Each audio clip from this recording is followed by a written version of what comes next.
피난처 있으니 환난을 당한 자 이리 오라. 땅들이 변하고 물결이 일어나 산 위 하나님께서 회복시켜 주시는 것입니다. 그래서 본문 배경은 남유다가 지금 바벨론 군대에 의해 침략을 당하고 있는데 에레미야는 외치고 있는 것입니다. 회개하라, 하나님께 돌아오라고요. 그렇지 않으면 너희는 바벨론에게 포로로 잡혀갈 거다. 너희들은 그들을 결코 이길 수가 없어. 하나님이 이스라엘 편이신데, 아니 적군이 쳐들어오는데 적군에게 항복하라고 말씀을 하시다니요. 그래서요, 전통적으로 하나님을 믿었던 사람들은 그 말을 고지 들을 수가 없었습니다. 우리의 하나님이신데, 사랑의 하나님, 복을 주시는 하나님인데 뭐 심판을 당한다고? 바벨론을 이길 수 없다고? 너 심판 메시지를 전하는 에레미야야, 아주 괘씸하구나 하면서 시드기야라고 하는 왕은 마지막 유다 왕입니다. 이 사람은 에레미야를 잡아다가 감옥에 넣고 맙니다. 에레미야가 얼마나 믿겠습니까? 선지자라고 하는 사람이 복을 전하지 못할 망정 심판을 전하다니, 이 사람이 백성의 마음을 휘웅케 해? 그러면서 감옥에 집어넣은 것입니다. 본문 앞 2절에 보니까 선지자 에레미야는 유다 왕 궁중에 있는 시대들에 갇혔으니, 시대들에 감옥이 있었던 거죠. 참 그때나 지금이나 보면 말이죠, 하나님의 정의로운 말을 하는 사람들은 모두 다 핍박을 받아요. 옥에 갑니다. 죽임을 당하기까지 합니다.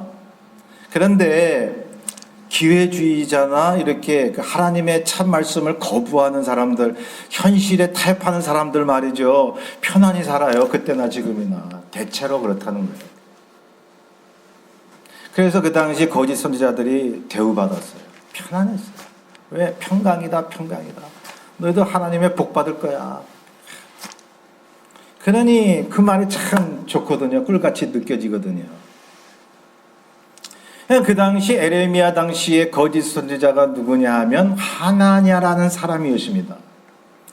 이 사람도 전통 하나님을 믿고 있었던 선지자였고 하나님의 말씀을 외치는 사람이었어요. 제가 거짓 선지자, 참 선지자의 구분을 몇 번 말씀을 드렸죠. 심판을 전하는 에레미야를 향해 하나냐가 이렇게 외칩니다. 에레미야서 28장 11절에 보면 하나님이 내게 말씀하셨어. 하나님이 2년 안에, 2해 안에 바벨론의 멍에를 꺾어버리신대. 이스라엘을 회복시키신대. 에레미야야, 뭐? 우리가 바벨론으로부터 멸망을 당한다고? 그러면서 막 호언장담하면서 막 에레미야를 향해서 막 그냥 야단을 치고 하죠. 우리가 본문 안에는 나오진 않지만 말이죠. 그때 하나님이 에레미야에게 말씀을 하십니다. 에레미야야, 그 거짓 선지자 하나냐에게 이렇게 말해주렴. 네가 나무 멍에를 꺾었으나 그 대신 쇠 멍에를 만들었느니라. 절대로 남유다는 바벨론을 이길 수 없다는 것이 하나님의 말씀이었습니다. 그러니 참선지자 에레미야, 그 당시 또 다른 참선지자도 그런 비슷한 메시지를 전했죠. 자기 백성들을 위해서 정말 아끼고 사랑하는데 하나님이 축복 주신다, 회복시키신다, 이 말을 전하면 얼마나 좋을까요? 그런데 하나님은 그렇게 말씀하지 않는 거죠.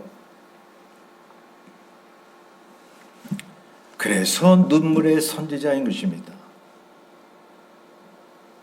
여러분, 오늘날도요, 목회자나 진정한 성도들은요, 정말 자신을 발견하고 하나님의 뜻이 어디 있는가를 더 생각하며 살기 때문에 고통이 있어요. 그런데 거짓 목회자, 거짓 성도들은요, 고통이 없어요. 그냥 만족하려고 그래요. 자기 문제 때문에 고통은 느껴요. 그런데 그냥 자기 스스로 만족을 하는 거예요. 하나님이 복 주시겠지. 기도하면 통통케 하시겠지. 맨날 이 얘기만 하는 거예요. 저는 확실히 말씀드려요. 성경 신구약을 통틀어서 확실히 말씀드리는 것은 예수 그리스도, 우리가 믿는 우리 주님도 하나님도 진정한 성도들이 모두가 다 주님의 말씀 때문에 고통을 당했습니다. 왜요? 자신을 돌아보려고, 또 이렇게 멸망해가는 그러한 백성들을 보면서. 자, 에레미야가 왜 눈물의 선지자였냐 하면 심판을 전해야만 했기 때문이라고 말씀을 드렸습니다. 후에 결국 에레미야의 말을 우습게 알고 옥에 가던 시드기야 왕이 어떻게 됐습니까? 바벨론 군대가 쳐들어와 가지고 이 시드기야 왕 두 눈을 뽑아버려요. 그리고 잡아가요. 이건 남유다의 지식층, 지배계층들이 모두가 다 바벨론으로 포로로 잡혀갑니다. 예루살렘 성전은 초토화됩니다.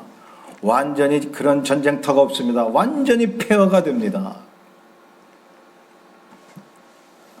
그것을 목격하는 에레미야의 마음이 오죽했을까요? 그런데요, 놀라운 사실이 하나 있습니다. 그렇게 심판을 전해야만 했던 참 선지자들, 그 에레미야의 메시지 속에는 빼놓을래야 빼놓을 수 없는 메시지가 있었는데, 그것이 뭐냐 하면 희망의 메시지였습니다. 역시 하나님은 희망을 누락시키거나 제외시키지 않으신 분이었습니다. 그러니까 회개하고 정신 차리라고 심판의 메시지를 전하시지만, 또 그렇게 현실로 나타나지만, 그 뒤에는 반드시 희망의 메시지가 우리에게 들려집니다. 그래서요, 참 선지자들의 그 예언의 틀을 보면요, 심판, 희망, 심판, 희망, 심판, 누구도 예외 없어요. 심판, 희망, 심판, 희망. 결국은 이제 이스라엘 역사가 죄로 끝나니까 이제 영원히 너희들이 이제는 그 이름으로 구원을 받을 진정한 메시아의 이름이 온다. 우리가 믿는 예수 그리스도. 예수 그리스도야말로 우리의 진정한 희망의 메시지인 것입니다. 구약을 보면서 예수 그리스도의 메시지가 들리지 않으십니까?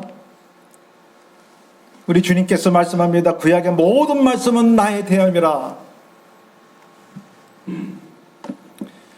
자, 그래서 희망의 메시지를 전하고 있는데, 근데 군데군데 이게 나타나요. 심판, 희망, 심판, 희망. 에레미야서도 보면요, 에레미야 50장에 보면 바벨론의 멸망을 예언을 합니다. 또 에레미야서 31장에 보면 새 언약을 약속하십니다. 그들을 세우며 심으리라. 본문에도 희망의 메시지가 나오는데요, 그것이 뭐냐 하면 다시 사게 되리라. 너희들이 그 땅을 잃어버리지만 그러나 회복되어 그 땅을 다시 팔고 사게 되리라. 지금 에레미야는 시대들에 갇혀 있죠. 남유다가 완전히 멸망하기 직전이었습니다. 자기 민족의 멸망을 전했다는 이유로 왕과 백성에게 미움을 받죠. 옥살이를 하는데, 그러면서 희망을 전하고 있습니다. 그래서 성경의 메시지가요, 심판과 징계의 말씀을 전한다는 것은 곧 희망의 메시지, 진정한 구원의 길이 준비되어 있다는 거예요. 그걸 모르면, 그냥 희망만 알면 그 사람은 영원한 멸망. 그러나 멸망의 메시지를 듣고 회개하면 희망의 메시지를 그 성취하는 것을 목격하고 경험할 수가 있는 거죠. 자, 어느 날 하나님이 시대들 안에 갇혀있는 에레미야에게 이렇게 말씀하십니다. 에레미야야, 내 숙부 살룸의 아들 하나멜이 와서 자기 밭을 사라고 요구할 것이다. 너는 그의 밭을 사라고 말씀합니다. 조금 있으면 네 사촌 하나멜이 찾아올 거야. 자기 밭을 사라고 할 테니까 너 그 밭 사. 지금 감옥에 갇혀가지고 언제 죽을지 모르고 어떻게 될지 모르는데 여유 있게 그 밭을 사라니요. 매매 활동을 하라는 거 아닙니까? 하나님 말씀은. 그 말이 떨어지기가 무섭게 정말 사촌 하나멜이 감옥에 있는 에레미야를 찾아오는데 8절에 보세요. 하나멜이 시대들 나에게 와서 이르되 청하노니 너는 베냐민 땅 아나돗에 있는 나의 밭을 사라. 기업의 상속권이 내게 있고 물을 권리가 내게 있으니 너를 위하여 사라고 이야기를 합니다. 레위기 25장 25절에 보면요, 모세법에 뭐가 나오냐면요, 기업이나 땅을 팔고 살 때는요, 친족끼리 하라고 말하고 있습니다. 그 외에는 허락이 안 되는 거예요. 그래서 사촌 하나멜이라는 사람이 다른 사람에게 팔 수가 없으니까 자기 사촌, 감옥에 있는 그 사촌 에레미야에게 와가지고 밭을 사라고 요구를 하고 있는 거예요. 하나님이 그걸 미리 에레미야에게 말씀을 하시는 거예요. 자, 하나멜이라는 사람을 보세요. 에레미야를 위하는 척하면서 전쟁통에 현찰이나 은을 취하려 했던 것입니다. 그러니까 하나멜이 어떤 사람이에요? 철저한 기회주의자예요. 현실과 타협하는 사람이에요. 이기주의예요. 자기 사촌은 감옥에서 지금 고생하고 있는데 자기 밭을 사라는 거죠. 전쟁의 소문으로 그런 불안한 중에서 실제로 적군들이 쳐들어와서 자기 땅을 점령한 거 아니겠어요? 그러니까 하나멜은 약삭빠르게 에레미야에게 그 밭을 살 수 있는 것처럼 속이면서 사라고 하는 거예요. 좋은 말로 말하면 처세술이 좋은 것입니다. 하나멜은 말이죠. 전쟁통에 금이나 현찰을 가지려고 하지 누가 부동산을 가지려고 할까요? 머리를 때로는 우리 예수 믿는 사람도 잘 굴려야 되지만 이기주의로 기회주의로 하나님의 말씀을 떠나 자기 욕심으로 머리를 굴리려 했다가는 하나님께 어떤 도구로 사용이 될까요? 하나멜은 사촌 에레미야가 감옥에서 고통받고 있는 것에 대해서는 안중에도 없습니다. 그냥 땅 팔아서 멀리 도망갈 생각인 것 같습니다. 그런데 8절 끝 보세요. 에레미야가 이렇게 이야기합니다. 이것이 여호와의 말씀인 줄 알았으므로 그래서 은 17세겔을 주고 그 땅을 사게 됩니다.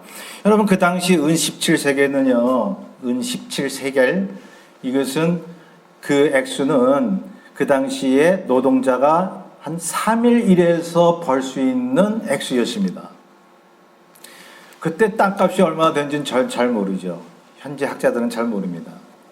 지금 은 17세겔을 가지고 얼마의 크기의 땅을 살 수 있는지 정확히 모릅니다. 아무튼 보세요. 중요한 것은 아나돗은 이미 바벨론 군대가 점령해버린 땅이라는 사실입니다. 그런데 그 땅을 사는 거예요. 이미 적군에게 짓밟힐 땅, 회복될 수 없는 그 땅을 에레미야가 돈 주고 사게 됩니다. 감옥에 있는 사람도 돈은 있었던 모양이죠. 당시 매매 계약서를 쓰려면 증인을 세웁니다. 그리고 같은 내용의 두 증서를 작성합니다. 매매 증서 중에 하나는 아무도 못 보게 봉인을 합니다. 누구든지 손을 못 대게 영구 보존합니다. 봉인한 것은 원본이죠, 원본. 다른 하나는 봉인하지 않습니다. 이건 사본인 것입니다. 이것은 누구에게나 볼 수 있도록 한 것입니다. 이것이 당시 통용된 매매법입니다.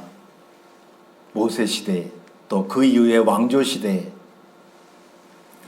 그런데 봉인한 것과 봉인하지 않은 매매 증서 두 개, 여기 12절에 보면요, 바룩이라는 사람에게 보내게 됩니다. 바룩이라는 사람은요, 에레미야의 제자였어요. 서기관이었습니다. 선지자였습니다. 이 에레미야가 감옥에 갇혀 있는 동안 예루살렘에서 이 하나님 말씀을 증거했던 게 바룩이었습니다. 그런데 바룩은 에레미야를 위해서 공증 업무를 맡고 있는 것입니다. 에레미야는 하나멜과 주변의 증인들 앞에서 그 두 매매 증서, 즉 봉인된 것과 봉인되지 않은 것을 바룩에게 보내면서 이렇게 외칩니다. 14절에서 15절. 봉인한 것과 봉인하지 않은 매매 증서를 토기에 담아 오랫동안 보존하게 하라. 만군의 여호와 이스라엘의 하나님께서 이와 같이 말씀하시니라. 사람이 이 땅에서 집과 포도원을 다시 사게 되리라. 하나님이 에레미야에게 사촌 하나멜의 밭을 사게 하시고 이렇게 하라고 하신 이유가 무엇일까요? 비록 지금 전쟁으로 남유다가 망해 가더라도 다시금 하나님이 이 이스라엘을 회복시켜 주신다는 말씀이 아니겠습니까? 매매 증서를 오랫동안 보존하게 하라. 지금 남유다가 망해가고 있지만 70년 뒤에는 반드시 땅이 회복될 것을 말씀하고 있습니다. 그렇게 역사적으로 이루어졌습니다. 그걸 미리 예레미야가 본 거예요. 그래서 하나님은 감옥에 있는 에레미야에게 그렇게 하라고 말씀하신 것입니다. 하나멜이요 철저한 현실주의자고 기회주의자라면 에레미야가 어떤 사람일까요? 믿음을 가진 이상주의자였습니다. 미래를 준비하는 비전을 가진 사람이었습니다. 심판을 주셨지만은 그러나 버리지 아니하시는 사랑의 하나님을 끝까지 믿었습니다. 비록 심판을 전할 수밖에 없었고 실제로 이스라엘 땅이 하나하나 점령되는 그런 상황을 목격하면서도 현실은 그렇지 않으면서도 그러나 마음속에는 이미 하나님이 이 땅을 회복시킴을 믿고 있는 에레미야, 희망을 버리지 않았습니다. 그러니 우리 그리스도를 믿는 사람은요, 지금 코로나 시대다, 참 어떻게 보면 소망이 이게 보이냐, 이런 생각이 들잖아요. 왜? 현실이 그렇기 때문에 그런 거예요. 그런데 성경에 나오는 모든 참 선지자와 성경의 모든 믿음의 선지자와 또한 신앙의 인물들과 하나님의 말씀처럼 현실은 어둡더라도 마음속에 희망을 보는 그런 믿음의 소유자가 되지 않으시렵니까? 우리가 그 믿음 없이 어찌 신앙입니까? 하나멜은 지금 현상만 보고 자기만을 위한 삶을 살아가지만 에레미야는 현실을 직시하면서도 심판 뒤에 올 하나님의 구원하심과 하나님의 복을 믿고 준비했습니다. 용서와 사랑의 하나님이 다시 회복시켜 주실 것을 그 많은 증인 앞에서 그렇게 외치고 있는 것입니다. 봐라, 내가 지금 이 적군들에게 이미 점령당한 땅을 사고 있다. 유자적한 거예요. 현실은 그렇지 않아도 마음이 편안하니 하나님의 그 주신 꿈대로 그렇게 행동하니 그러한 믿음을 가진 사람이 감옥이 두렵겠습니까? 죽음이 두렵겠습니까?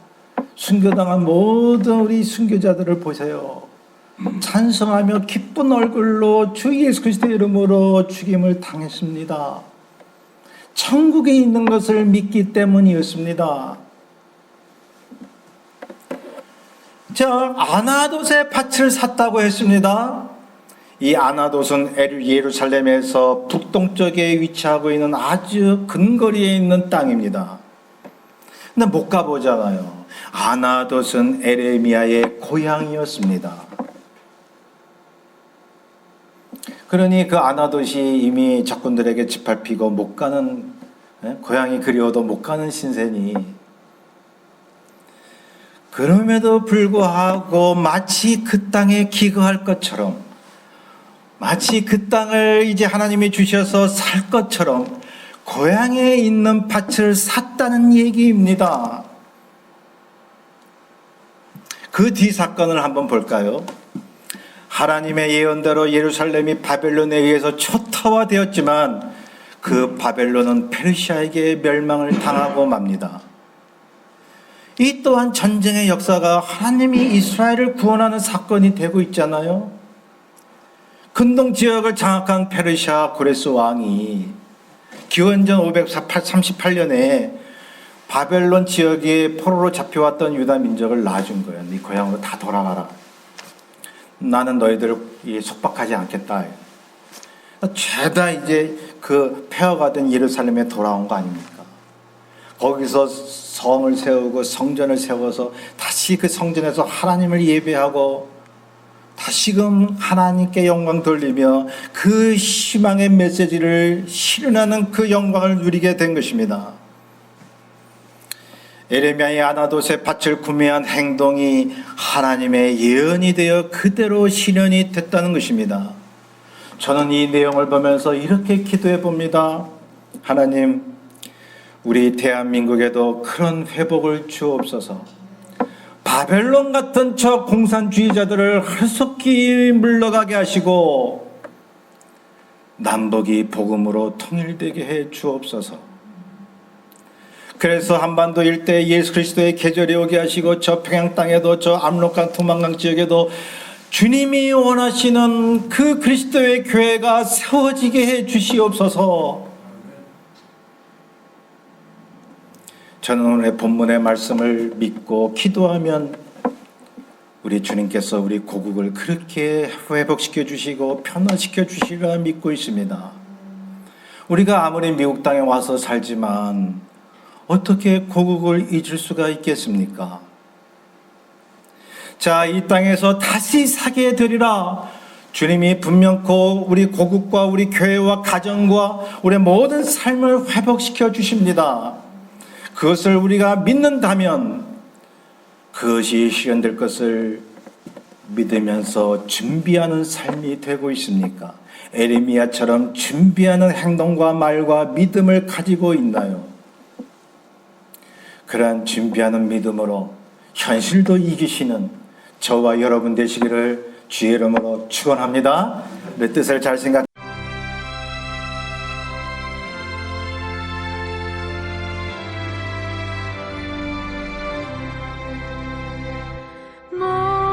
목마른 자들아 다 이리 오라. 이곳에 좋은 샘 흐르도다.